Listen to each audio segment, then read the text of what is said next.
자, 한 번 더 우리 성경 본문 말씀 21절만 다시 한 목소리로 같이 읽겠습니다. 시작.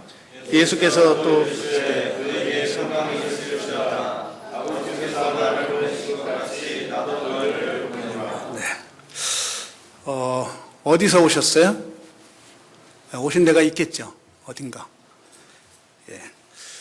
이 말씀은 바로 주님께서 부활하신 후에 하신 말씀입니다. 주님께서 십자가의 죽으심으로 낙심하고 갈 바를 알지 못하고 좌절에 있던 제자들에게 성령을 받으라 말씀하시기 전에 하신 말씀입니다. 핍박 가운데서 두려워 떨고 있는 제자들에게 하신 말씀, 마치 유언과 같은 말씀이고 헤어져야 할 때가 가까운 시점의 간절한 당부의 말씀입니다. 여러분은 세상을 사랑하십니까? 아니면 세상을 미워하십니까? 세상을 둘 중에 하나겠죠. 둘 다인가요? 둘 다. 성경을 보면 사랑하라고 말씀하시는가 하면 또 어디에서는 사랑하지 말라고 하시고 헷갈리는 수가 있습니다. 우리는 그럼 어떻게 해야 될까요? 여기서 세상에 대해서 우리의 관점, 세상을 향한 우리의 관점을 한번 생각해 보겠는데 한 세 군데 보겠습니다. 먼저는 이건 원어로 봐서 이해가 되는 게 아니라 똑같은 말이라도 우리 한국말로 문맥으로 봐야 구분되는 그런 성경 세상입니다. 첫 번째는 하나님께서 창조하신 이 땅이죠.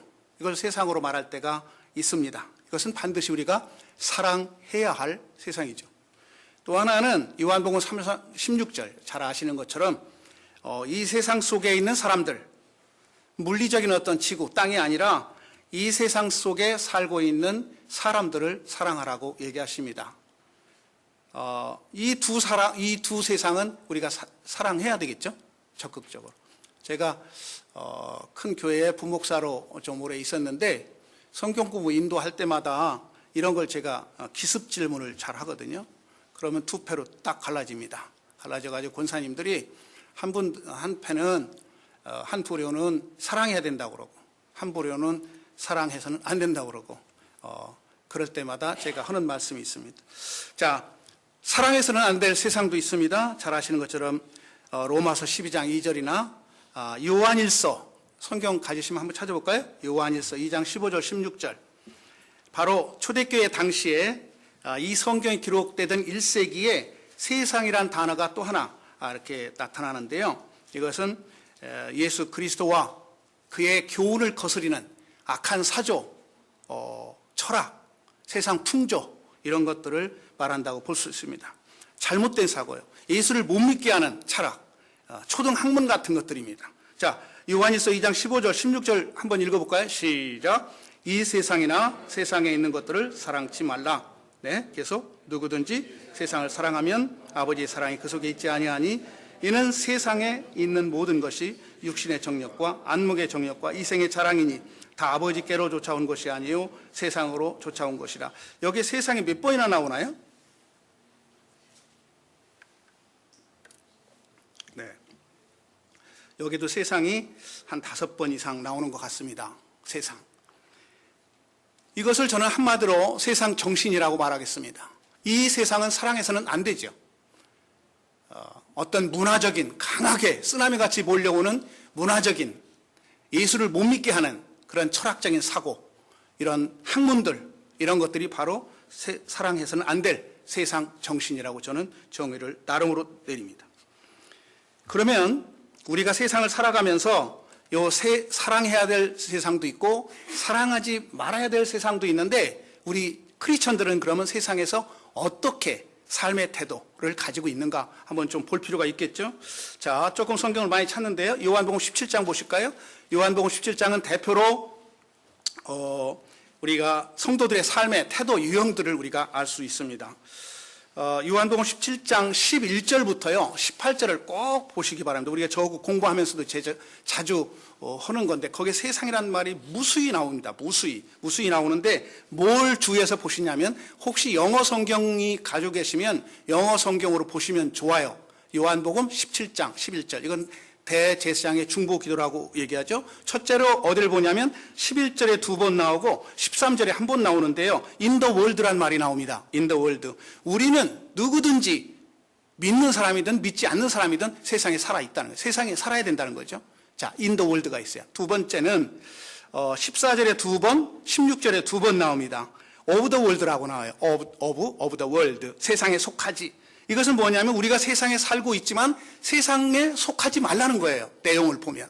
세상에 속해서는 안 된다는 얘기죠. 오브 더 월드가 4번 그 부분에서 나옵니다. 또 하나는요. 15절에 한 번 나오는데 out of the world라고 나옵니다. 세상에서 데려가시기를 이렇게 제가 개역성공으로 보면 그렇게 됩니다. 외형적인 세상, 이 세상 사람들에 대해서는 적극적인 태도를 갖되 이 세상 정신에 대해서는 부정적인 입장을 취하라는 그런 의미입니다. out of the world예요. 그러면 이렇게 말하기는 쉬운데 어떻게 그런 삶을 살 수 있을까요? 우리 더군다나 또 선지생도로서 우리 훈련받는 기관에 있는 우리 신학생들은 우리가 어떻게 하란 말이냐? 이런 말이겠죠. We are in the world, but not of the world. 우리는 세상에 살 수밖에 없어요. 그러나 세상에 속하면 안 된다는 거예요. 그거 어떻게 하라는 거예요? 예. 자, 그러면 18절에 그 해답이 나옵니다. 18절에. 요한복음 17장 18절에 한번 보겠습니다. 거기에 보면 전치사가 into the world라고 나와요. 세상에 보내었다는 말이 2번 나옵니다. 이건 바로 뭐냐면 우리가 세상 속에서 우연히 산다 그런 얘기가 아니라 정말로 내가 어떤 의식 가운데 살으라는 거예요. 세상을 대하는 태도를 가지고 살으라는 거예요. 자, in the world, of the world, out of the world, 그리고 지금 into the world가 나옵니다. out of the world는 우리 그 도피주의자예요. 옛날에 초대교회 에스네파 같이 말하자면 입산 수도하는 사람들이에요. 세상이 너무 더럽고 그러니까 난 너희들하고 같이 살지 않겠어. 세상 그런 세상이야. 나 혼자 고고하게 입산 수도해서 동굴 속에 가서 혼자 기도하며 살겠다. 이런 사람들이 out of the world예요. 또 하나 of the world는 2가지가 있는데 of the world는 타협하며 사는 거예요. 시장형이라고 그럽니다. 보통. 세속적인 그 가치관에 물들어 있는 명목상의 크리스천들. 크리스천은 크리스천인데 어떻게 보면 크리스천 아닌 것 같고 어떻게 보면 크리스천인 것 같은 사람들. 그런 사람들이 오브 더 월드예요. 또 오브 더 월드는 기회주의자예요. 카멜레온처럼. 교회에서는 정말로 장로님이야. 근데 나가서 보니까 이건 이런 말 써서 죄송합니다만 개판 5분 전이야. 이런 사람들이 너무나 많아요. 제가 미국에 와서 바로 사목을 했는데요. 회사에. 저를 만나더니 어떤 장로님을 교회에서 만난 분이에요. 장로님 안녕하세요. 그러니까 깜짝 놀라는 거예요. 목사님 장로님이라 하지 마세요. 그래서 그 다음 얘기를 제가 너무 당황스러워서요. 그 얘기가 바로 뭐겠어요? 자기는 장로처럼 밖에서는 살지 않고 교회에서는 경건하게 장로처럼 살고 있다는 거예요. 자, 그런데 또 어떤 것이 있냐면 그런 사람들이 바리새파죠. 자, 에세네파, 아까 했던 타협주의는 사두개파, 그 다음에 오브 더 월드 또 기회주의자들은 바로 바리새파처럼 사는 거예요. 다 이분법적으로. 자, 저는요 구원받고 또 나중에 늦게 신학을 해서 목사가 됐는데 제 이중성 때문에 괴로웠어요. 정말로. 교회 주일날 가서는 막 방글방글 웃어야 되는데 집에 가면 와이프하고 맨날 싸우네. 그러고 목사가 되니까 좀 괜찮을 줄 알았더니 교묘하게 싸워요. 더. 그래서 토요일날 저녁에 싸우고 기도는 하나도 안 하고 교회 가가지고는 경건한 척하고 사는 거야. 성도님 그러면서 막 이렇게 하고 허그하고 말이야. 난 저 성격적으로 허깅 같은 것도 잘 못하는데 그렇게 하다가 보니까 내가 언젠가 이중인격자가 돼 있어요. 굉장히 괴로웠어요. 이게 바리새파 아니겠어요? 여러분들은 하나도 그런 것 같지 않아요? 얼굴 보니까. 그런데 그럴 가능성은 가지고 있다는 거예요. 세상에 살면서. 이게 문제죠. 자, 그럼 어떻게 하라는 거야? into the world 하라는 거예요. into the world. 사명주의, 목적지향주의, 개혁형이에요. 세상 속으로 들어가라는 거예요. 바로 나는 보냄받은 자다. 이런 의식 가운데 사는 것이 세상에서 사는 우리 경건한 신앙인들의 모습이다. 그런 얘기입니다. 어떤 분들은 타협해서 사실 거예요. 어떤 분은 기회주의적으로 사실 거예요. 어떤 분은 무교회주의자도 있을 수 있어요. 더러운 놈들, 나 혼자만 하고 집에서 예배드린다. 그것도 사실 참 굉장한 문제가 있지 않습니까? 그러면 보냄받은 삶이라는 게 뭐냐? 지금 얘기하려고 그러는 게 구체적으로 성경에서 말하는 사명주의, 목적 지향주의, 경건한 삶, 이건 뭐냐? 보냄받은 삶의 태도는 어떤 것을 말하는 것일까요? 자, 성경에서 보낸다라는 단어가 헬라어로 아포스텔로 또는 펜포 이렇게 교차로 많이 쓰이는데요. 요한복음 21장에서도 이 단어가 2번 이렇게 나옵니다. 근데 신약 성경에 이 단어가 200번 이상 나와요. 200번. 그 다음에 요한복음에서만 60번 이상 나옵니다. 그래 보냄받았다는 얘기를 오늘 한번 요한복음을 집에 가셔서 보시면서요. 보냄받았다는 줄만 그으면서 보시면 그냥 새까맣게 칠할 거예요. 그 정도로 많이 나와요. 보냄받았다는 거예요. 여러분 처음에 어디서 오셨죠? 여러분 집에서 오셨겠죠. 그것은 물리적인 걸 말하고 이 보내다라는 말은 보내다, 임무나 사명을 띄우고 보내다 그런 말이에요. 영어의 어퍼슬이 바로 아포스텔로라는 말에서 온 거 아니겠어요? 자, 어떻게 하면 되느냐? 예수님은 그럼 어떻게 사셨냐? 세상에 오셔서. 첫 번째, 예수님은 사명을 가지고 이 땅에 오셨다고 분명히 말씀합니다. 요한복음 3장 17절에서 하나님이 그 아들을 세상에 보낸 것 같이 세상에 보내신 것은 세상을 심판하려 하심이 아니오라고 그랬어요. 2번 나와요. 세상에 보내신 것, 보냄받았대요, 본인이. 어떤 사명이 있어서 심부름을 보내셨대요, 하나님이. 2번째는요, 이 예수님은요, 보내신 분이 뜻을 이루기 위해서 사셨다고 그래요. 요한복음 4장 32절에 보면 나의 양식은 나를 보내신 이의 뜻을 행하며 그 일을 온전히 이루는 것이래요. 보내신 이의 뜻을 행하기 위해서 오셨대요. 다른 것 때문에 오신 게 아니라. 세 번째로 예수님은요, 제자들에게 교훈하시고 가르치는 것도 바로 보낸 분의 것이라는 거예요. 자기 게 아니래요. 자기 게. 뭐라고 얘기했냐면 요한복음 7장 16절에서 예수께서 대답하여 가라사대 내 교훈은 내 것이 아니요 나를 보내신 이의 것이니라. 본인 것이 아니래요. 또 예수님은 사역을 마치신 후에도 아버지께로 다시 가신대요. 요한복음 16장 5절에 지금 내가 나를 보내신 이에게로 가는데 이렇게 말씀해요. 보내신 분한테로 돌아가겠다는 거예요. 자, 그러면서 아버지로부터 보냄받으신 주님께서 우리를요, 요한복음 17장 아까 또 20장에서 우리를 세상에 보내시겠대요. 우리를 또 보내시겠대요. 본인이 보냄받은 것처럼 우리를 보내시겠대요. 아까 요한복음 20장 21절이 그 내용 아닙니까? 보내신 분이 뜻을 위해서 하셨고 보내신 분의 뜻을 이루기 위해서 하셨고 십자가의 고난이 가까워지면 가까워질수록 죽으려고 애쓰십니다. 왜? 보내신 분에게 뜻을 이루고 돌아가시겠대요. 죽으려고 애쓴다는 거 아시겠어요? 사명의식 속에 살았다는 얘기죠. 그러면 세상과 타협하지 않으며 살았습니다. 그러면 사도들은 어땠나요? 사도 바울은요, 이방인의 사도로 보냄받은 사명의식 가운데 살았습니다. 사도행전 20장 21절에 나더러 또 이르시되 떠나가라 내가 너를 멀리 이방인에게로 보내리라 하셨느니라. 보내리라. 구약의 요셉이라는 사람도 팔려서 애굽에 들어갔었죠. 그럴 때 형제들하고 만났을 때 형제들이 발발 떨죠. 어떻게 하면 저 국무총리가 그 동생인데 우리 큰일 났다. 우리 팔아먹었으니까. 이렇게 생각했을 때 창세기 45장 5절에서 그렇게 말합니다. 당신들이 나를 이곳에 팔았으므로 근심하지 마소서, 한탄하지 마소서. 하나님이 생명을 구원하시려고 나를 당신들 앞서 보내셨나이다. 요셉도, 구약의 인물 요셉도, 신약의 사도 바울도 보냄받은 의식 가운데, 사명 의식 가운데 살았다고 말합니다. 여러분 여기 왜 계세요? 여러분 왜 오셨어요? 여러분은 사명을 가지고 오신 겁니다. 말씀을 전하는 사역자로 훈련받기 위해서 오셨어요.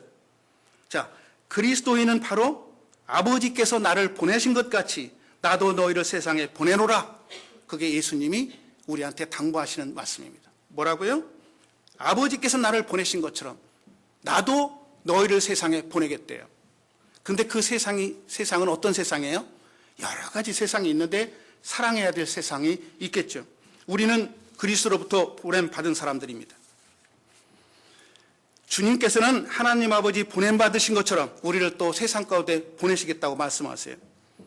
우리는 보내신 주님을 믿어야 되겠죠. 그분이 우리를 보내셨다면 그분은 우리의 왕이세요. 대사예요, 우리는. 그러면 본국에 왕이 있으세요. 근데 살면서 편지가 배달되는 과정에서 다른 내용으로 바뀐다면 편지가 아니에요. 여러분이 대사로 왔는데 본국 왕의 뜻을, 본국 대통령의 뜻을 따라서 살지 않는다면 우리는 대사가 아니에요. 우리는 사명자가 아니고 보냄받은 사람이 아닙니다. 뭐라고 말하냐면 요한복음 15장 19절에서는 이렇게 말합니다. 너희가 세상에 속하였으면 세상이 자기의 것을 사랑할 터이나 너희는 세상에 속하지 아니했대요. 자, 우리는 무엇 때문에 어디로 가며 어떻게 살아야 합니까? 우리는 하나님 나라의 대사입니다. 사명이 있습니다. 우리는 그것을 위해서 사는 것입니다. 한 나라의 대사처럼 우리를 보내셨습니다. 주님이. 우리를 선교사로 보내셨습니다. 그리고 우리를 하나님 나라에서 머지않아 맞이하실 것입니다. 제가 질문 하나 드릴게요. 여러분, 나그네하고 떠돌이의 차이를 아시나요? 나그네와 떠돌이. 나그네는 갈 곳이 있는 사람이에요. 그러나 잠시 지금 이 자리에서 할 일이 있는 사람이에요. 그렇지만 떠돌이는요, 갈 곳이 없어요. 그래서 떠돌이에요. 구약의 아브라함은 나그네였지만 가인은 갈 곳이 없는 떠돌이였습니다. 여러분은 보내신 분이 있다면 갈 곳도 있는 분이에요. 여러분 이 안에 사시는 동안 떳떳하게, 대범하게, 과감하게, 적극적으로, 긍정적으로 사실 필요가 있어요. 크리스천들 중에서 자꾸 겸손한 척하면서 하는 것은 이중성이에요. 제가 볼 때. 왜 이렇게 나는 뭘 못한다, 나는 뭐가 시원찮다 이렇게 얘기합니까? 여러분, 대사가 능력이 있어서 보냈지, 그러지 않겠어요? 대통령이나 왕이 능력이 있어서 보냈을 거 아닙니까? 우리를 세상에 보낸 이유가 있어요. 하나님께서. 그 사명 중심으로 사셔야 됩니다. 여러분은 본향이 있는 나그네들이에요. 가장이십니까? 한 가정의 가장으로. 회사원이십니까? 직장에 파송받은 선교사로. 사역자십니까? 사역자로 사명을 다하십시오. 남편으로, 아내로, 아버지로, 어머니로, 선교사로 사명을 다하시기 바랍니다. 저는 자주 하는 말인데 부끄러운 말입니다. 목사가. 근데 뭐 같은 사역자들이니까 얘기합니다. 저는 39년 부부 살았는데요. 부부애로 살지 않고 전우애로 살았습니다. 전우애 아시나요? 전우애. 얼마나 싸우는지요. 물론 37살에 주님을 만나서 그전에도 싸웠는데 그때 이제 예수 믿고 은혜의 시간이 있더라고요. 한 2년, 3년. 그때 조금 안 싸우더니 그다음부터는 더 교묘해, 싸우는 게. 얼마나 싸우는지 모릅니다. 지금도 그래서 그런 사람들 잘 섬길 수 있는지 모르겠어요. 50 넘으면서요. 목사들도 마찬가지예요. 목사들도 이게 안 바뀌어요. 제 아내도 사역자거든요. 그런데 이 말씀을 50이 넘어서 목사가 되고 그러고서 내가 보냄받았구나 라는 생각을 가지면서 많은 내용이 있지만 좀 바뀌었어요. 제가. 제 집에 아버지로 나를 보내셨구나. 우리 집에 내가 남편으로 보냄받았구나. 내가 우리 집에 선교사구나. 그런데 선교사가 개판치면 되겠어요? 여러분 어떻게 생각하시나요? 여러분은 보냄받으셨습니다. 그리고 떠돌이가 아니고 나그네세요. 보냄받은 자의 삶을 살기 위해서는 보냄받은 자의 의식 가운데 살아야 됩니다. 사명의식 가운데 살아야 합니다. 여러분은 임무를 가지고 사명으로 파송된 선교사입니다. 지금 우리 탐문학원에 가서 하는 선교가 아니라 여러분의 가정에, 여러분의 일터에, 이 지금 학교에 여러분 지금 사명자로 보내신 거예요. 적당히 살지 마십시오. 타협하지 말고 사십시오. 그렇지만 어려울 것입니다. 아까도 말씀드렸지만 편지가 전달되면서 우편 배달부가 뜯어보고 내용을 고쳤으면 그 편지입니까? 자, 본국의 뜻을, 본국 대사의 뜻을, 본국에 보내신 분의 뜻을 따라서 사는 여러분이 되시면 좋겠습니다. 세상적 가치관과 야합해서는 안 됩니다. 여러분이 가는 곳에 어둠이 물러났으면 좋겠습니다.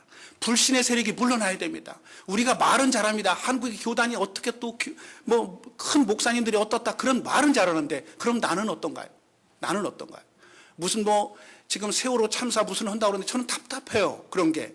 이 의식 개혁 수준이 일어나야 돼요. 우리 교회가 그런 일을 감당을 못하고 있어요. 절대 못합니다. 불신합니다. 근데 교황 왔는 데는 난리치잖아요. 정말 얼마나 가슴이 아팠는지 모르겠습니다. 좋으면서도 가슴이 아팠어요. 우리는 정말 어떻게 할 건가? 여러분이 교회 안에서만 빛과 소금의 역할을 하지 마시고 into the world, 세상 안으로 들어가서 빛과 소금의 역할을 하시면 참 좋겠습니다. 우리가 세상에 살되 세상에 속하지 않으려면 세상 속으로 보냄받았다는 의식 속에서 살아야 합니다. 여러분들은 특별히 보냄받은 선지 생도들입니다. 보냄받은 하나님의 자녀들입니다. 그 의식 가운데 사시면서 길게는 3년, 짧게는 1년, 2년 훈련받는 기간 동안에 의식 있는 삶으로 사명자로 승리하는 여러분이 되시기를 예수님의 이름으로 축원합니다. 기도하겠습니다. 아버지 하나님, 감사와 찬양을 드립니다. 저희들 부족하지만 말씀의 종으로 불러서 이렇게 선지 학교에 저희들을 보내셔서 훈련받게 하셨사오니 저희들의 환경을 이길 수 있도록 허락하시고 보냄받은 의식 가운데서 세상과 타협하지 않고 나아갈 수 있도록 저희들에게 힘과 능력을 허락하여 주옵소서. 예수님의 이름으로 기도합니다.